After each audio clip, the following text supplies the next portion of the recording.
ઓમ નમઃ શિવાય. શ્રી મહાપુરાણ રુદ્ર સંહિતા ઉત્તરાર્ધ. અધ્યાય 9. ભૈરવનો આવિર્ભાવ. નંદીશ્વર બોલ્યા કે હે સર્વજ્ઞ સનતકુમાર, હવે હું તમને ભૈરવની બીજી કથા સંભળાવું છું, જે ઘણા બધા દોષોને હરનારી તથા ભક્તિવર્ધક છે. શિવજીના સામીપ્યને કારણે ભૈરવના કાળના પણ કાળ થયા. તેમણે મહાદેવજીની આજ્ઞાથી કાપાલિક વ્રત ધારણ કર્યું. તે વિશ્વાત્મા હાથમાં કપાલ લઈને કાશી આવ્યા. પરંતુ ત્રણેય લોકમાં વિસરનારી એ કઠિન બ્રહ્મહત્યાએ તેનો પીછો ન છોડ્યો. શિવનો મહિમા અદ્ભુત છે. એક સમયે ભૈરવ કપાલિકનો વેશ ધારણ કરી નારાયણના સ્થાને આવ્યા. જ્યારે મહાકાલ ત્રિનેત્ર શિવજીના રૂપમાં ભૈરવને આવતા ભગવાને જોયા. દેવતાઓ અને મુનિઓ સહિત તેમને દંડવત પ્રણામ કરી ઉચ્છાસન આપ્યું.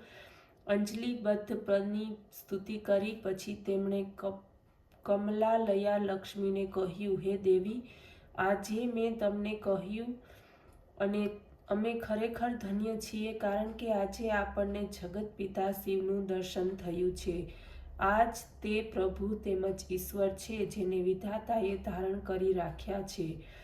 આજ તે અનાદિ, શરણ્ય, શાંત અને 26 તત્વોથી યુક્ત છે કે જે યોગીઓમાં ઈશ્વર ભૂત માત્રના સ્વામી, સર્વ પ્રાણીઓના અંતર્યામી અને હંમેશા સર્વ કંઈ આપનાર છે. એમનું દર્શન કરી મનુષ્ય આવાગમનથી છૂટી જાય છે.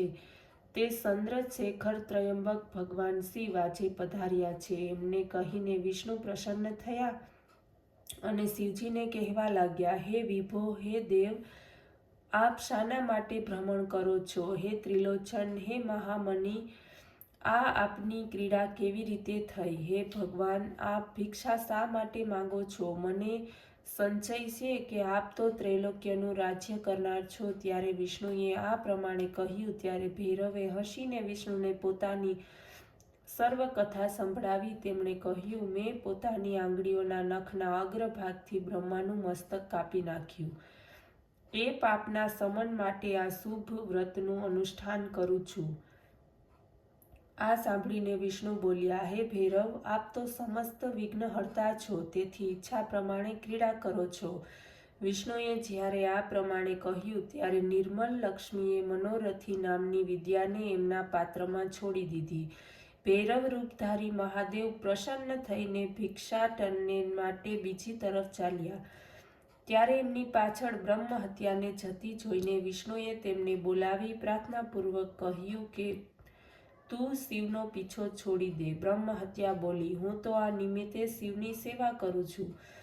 હું શિવરૂપ ભૈરવ દ્વારા મોક્ષને માટે સ્વયંને પવિત્ર કરી રહી છું. આ પ્રમાણે વિષ્ણુના કહેવા છતાં પણ બ્રહ્મ હત્યાએ એનો પીછો ન છોડ્યો. ત્યારે ભૈરવ અવિમુક્ત ક્ષેત્ર કાશી ચાલ્યા ગયા. ભૈરવના કાશી આવ્યા પછી બ્રહ્મ હત્યા પાતાલમાં સમાઈ ગઈ. એ જ સમયે બ્રહ્માનું મસ્તક ભૈરવના હાથમાંથી છૂટી પૃથ્વી ઉપર પડ્યું અને ત્યાં કપાલ મોચન તીર્થ થઈ ગયું. ભૈરવે ત્યાં આનંદથી સુંદર નૃત્ય કર્યું. ભૈરવના હાથમાં બ્રહ્માનું કપાલ ત્યાં સુધી ચોટેલું જ રહ્યું જ્યાં સુધી તે કાશીમાં ન પહોંચ્યા.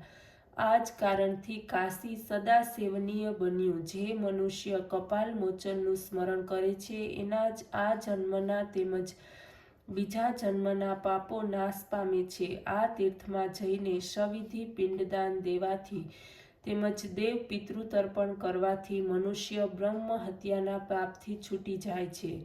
તથા જે નિત્ય ભૈરવનું દર્શન કરે છે તે પોતાના હજારો જન્મોના પાપોનો નાશ કરે છે.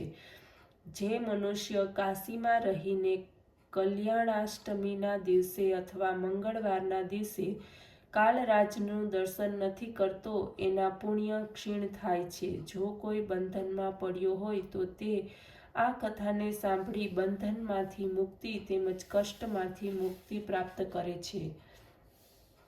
અધ્યાય 10. નૃસિંહ લીલા વર્ણન. નંદીશ્વર બોલ્યા, હે પ્રભુ, દક્ષના યજ્ઞનો નાશ કરનાર વીરભદ્ર નામનો શિવનો અવતાર પહેલા કહી ચૂક્યો છું. હવે શાર્દુલ નામનો શિવનો અવતાર સાંભળો. સદાશિવને દેવતાઓના નિમિત્તે પ્રજ્વલિત અગ્નિના જેવું સરભ રૂપ ધારણ કર્યું હતું. તેમજ ભક્તોના હિતને માટે બીજા પણ કેટલાય અવતારો ધારણ કર્યા હતા. જ્યારે આપે જય વિજય નામના દ્વારપાલને શાપ આપ્યો ત્યારે તે બંને દિતિપુત્ર કશ્યપથી ઉત્પન્ન થયા હતા. એમાં પ્રથમ હિરણ્યકશ્યપુ તથા બીજા હિરણ્યાક્ષ થયા. દેવર્ષિના શાપથી તેઓ જન્મ્યા. તેમણે ઘણો જ ઉપદ્રવ કર્યો તો બ્રહ્માના આગ્રહથી વિષ્ણુએ વરાહ રૂપ ધારણ કરીને હિરણ્યાક્ષને પૂરો કર્યો, જેથી એનો ભાઈ હિરણ્યકશ્યપુ વિષ્ણુ ઉપર ગુસ્સે ભરાયો અને 10,000 વર્ષ સુધી ઘોર તપ કરી બ્રહ્માને પ્રસન્ન કર્યા. બ્રહ્માના વરદાનથી તે અવધ્ય થયો.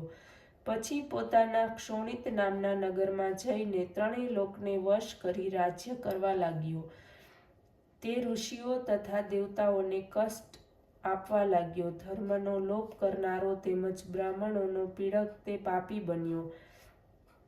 એણે વિષ્ણુ ભક્ત પોતાના પુત્ર પ્રહલાદથી આ જ કારણે દ્રોહ કર્યો કે તે વિષ્ણુ ભક્ત હતો ત્યારે એક દિવસે સંધ્યાના સમયે સભા સ્તંભથી ક્રોધયુક્ત બનીને નૃસિંહ રૂપ ધારણ કરીને પ્રગટ થયા અને તત્ક્ષણ સંપૂર્ણ દૈત્યોને મારી નાખ્યા.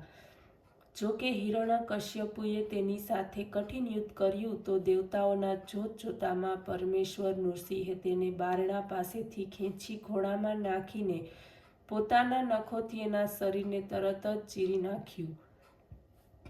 એના મરવાથી સંસાર સુખી થયો, પરંતુ તે છતાં દેવતાઓ સુખી ન થયા. પ્રહલાદ તેમજ લક્ષ્મીને ઘણું જ આશ્ચર્ય થયું. નૃસિંહનો ક્રોધ કોઈ પણ રીતે શાંત જ ન હતો. સંસાર વ્યાકુળ થયો. દેવતાઓને દુઃખ થયું કે હવે શું થશે. ત્યારે તેમની શાંતિને માટે દેવતાઓએ પ્રહલાદજીને તેમની પાસે મોકલ્યા. પ્રહલાદે જઈને નૃસિંહ સ્તુતિ પ્રારંભી. તેથી પ્રસન્ન થઈને કૃપા નિધાન નૃસિંહજીએ પ્રહલાદને હૃદયે લગાડ્યો. એમનો ક્રોધ કંઈક શાંત થયો, પરંતુ છતાં તેમનામાં પૂર્ણ શાંતિ ન આવી. ત્યારે દુઃખી થઈને દેવગણોએ શિવજીના શરણે જઈને તેમની સ્તુતિ કરી અને હજી નૃસિંહનો ક્રોધ શાંત થયો નથી. હે દેવેશ, આપ એમને શાંત કરો. ભક્તવત્સલ શિવજીએ દેવતાઓનો અભય કરીને કહ્યું, હવે તમે લોકો સ્થાને જાઓ, હું તેને શાંત કરીશ. સર્વ દેવતા આનંદપૂર્વક શિવનું સ્મરણ કરતા જ્યાંથી આવ્યા હતા ત્યાં ચાલ્યા ગયા. ઓમ નમઃ શિવાય.